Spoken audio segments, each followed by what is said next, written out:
A samurai could legally kill you in the street for a simple accidental bump.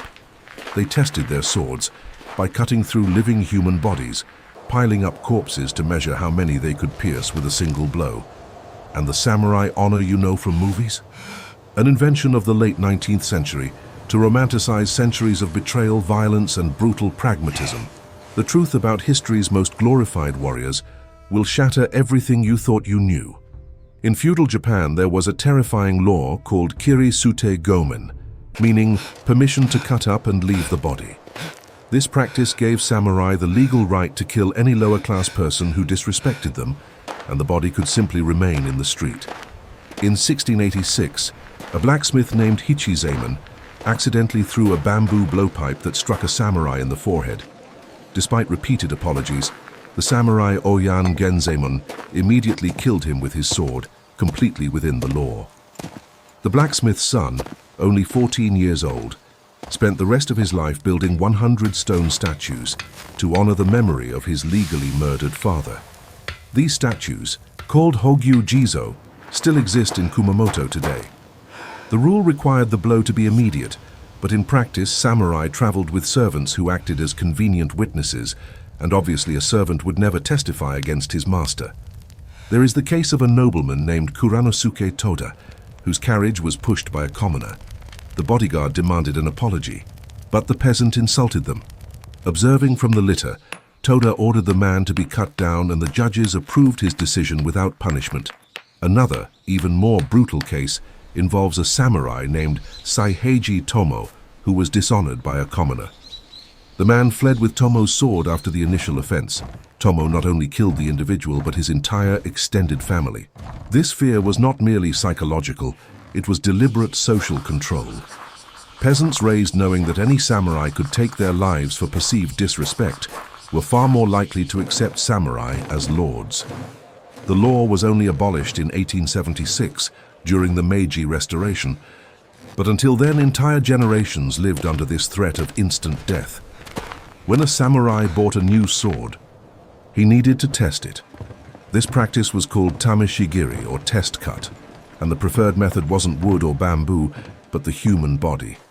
During the Edo period from 1603 to 1868, it was common to test swords on the corpses of executed criminals, but often living condemned prisoners were used. Depending on the crime or the quality of the swordsman might sacrifice only the prisoner's arm or their entire torso. Famous swordsmiths hired specialists because they needed to ensure the test was fair. If the blade failed, the swordsmith might commit seppuku to preserve his honor. The most devastating cut was the kesagiri, where the sword cut from the left shoulder through the chest to the right hip. Some samurai cut through multiple stacked bodies with a single blow. Swords that performed these feats had the counts inscribed on the blade, a macabre guarantee of quality. An inscription might say 5 bodies with Ryu Guruma. These blades were worth much more. The bodies were arranged in a 30-centimeter mound of sand, and bamboo rods held the bodies in position. There were official classifications based on how well they cut. A scholar named Tsuge categorized swords in 1797 with the help of a master swordsman and execution expert named Yamada Asaemon. The Yamada Asaemon family served as official testers for generations. Because they practiced more than anyone else, they became experts in evaluation. But the work didn't pay well, so they had side businesses. They sold corpses to other people interested in tameshigiri. The other business involved selling medicines made from the livers of corpses. During the Sino-Japanese War and World War II, Japanese officers tested swords on captured soldiers and Chinese civilians. Lieutenants Mukai and Noda held a competition to see who could decapitate 100 people the fastest. The story was published by the Mainichi Shimbun newspaper in 1937. The judge in the case said that the lieutenants admitted to the race to kill 100 people, and although the article exaggerated, it was difficult to say that it was fiction. The Aizu domain had a designated area called Tameshimonoba, where anyone could perform tameshigiri following the rules. In the early Edo period, it was so popular that it became a public event that people watched. Can you imagine living in a society where this was normal and even honorable? Leave your opinion in the comments. Now get ready, because I'm going to completely shatter the romantic image of the samurai. The truth is that Bushido itself, the famous code of honor that everyone knows, was invented at the end of the 19th century. The term Bushido rarely appears in pre-modern literature. The idea of a unified code that everyone followed simply didn't exist. Different clans had different interpretations, and ideas about honor changed drastically between eras. The version known today was popularized in 1899 when Nitobe Inazo published Bushido, the Soul of Japan. Nitobe was trying to explain Japanese culture to Westerners and created a romanticized version that was disconnected from historical reality. The book became an international bestseller. President Teddy Roosevelt bought 6 copies for family and friends. But Nitobe was writing during peacetime, idealizing an era he never lived through. The reality during the Sengoku period, from 1467 to 1603, was completely different. This period can be characterized by disloyalty, because desertion and betrayal were common.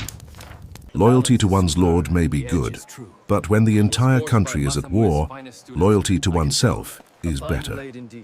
Philosophical writings on honor from this era likely reflect attempts to reverse the chaos, not reality. Samurai were pragmatic on the battlefield like any other warriors. They had no qualms about using various weapons, including firearms. Miyamoto Musashi said that from fortifications to firearms, it is unparalleled until the ranks clash, but when swords clash, it becomes useless. Samurai retreated from battles impossible to win. They did not actively seek an honorable death. It was honorable to die serving a daimyo only if it furthered his cause. But there is something even darker. Junshi was ritual suicide after the death of one's lord. During the Edo period, when war was rare, Junshi became extremely popular even when masters died naturally. When Tokugawa Tadakichi died in 1607, 5 men chose death by Junshi. When Date Masamune died in 1636, 15 samurai committed seppuku. When Nabeshima Katsushige died in 1657, 26 samurai committed suicide. The practice was outlawed in 1663 for containing elements of sedition, but the ban was ineffective. In 1668, when Okudaira Tadamasa died, a vassal committed suicide. To enforce the ban, the shogunate killed the vassal's sons, banished his relatives, and removed Okudaira's successor to a smaller fief. Cases like these led to the re-declaration of the ban in 1683. These reaffirmations indicate that it was neither followed nor enforced. A late example is General Nogi Maresuke in 1912. As Emperor Meiji's entourage left the palace, the country was shaken by the news that Maresuke and his wife had committed junshi. In a nation celebrating its modernity, its leading soldier followed a custom forbidden by the Tokugawa centuries earlier. So let's recap. Samurai honor wasn't the noble code portrayed in movies. It was a contradictory mix that shifted with time and political expediency. Bushido, as we know it, was a late invention to give meaning to an obsolete warrior class in a modernized Japan. The reality was brutal and pragmatic. Samurai legally killed commoners through kiri sutagomen. They tested swords on live prisoners through tameshigiri, inscribing counts on the blades. They committed mass suicide through junshi, even when instructed not to. During the Sengoku period, betrayal was so common that writers desperately tried to promote loyalty precisely because disloyalty was rampant. The Bushido presented to the world in the 19th century was nostalgic, attempting to preserve values that perhaps never existed in the idealized form. It was co-opted by the imperial army to make people think that dying for one's country was honorable, but death is wasteful, honorable or not. This doesn't mean that there weren't samurai trying to live by high moral standards. Certainly, they existed. But presenting Bushido as a universal code that transformed everyone into noble warriors is a myth, a romanticization that ignores centuries of violence and brutal pragmatism. The truth is that the samurai class was a rigid military hierarchy where abuse of power was systemic. The code served both to control and to inspire, and honor was defined by the powerful to serve their interests.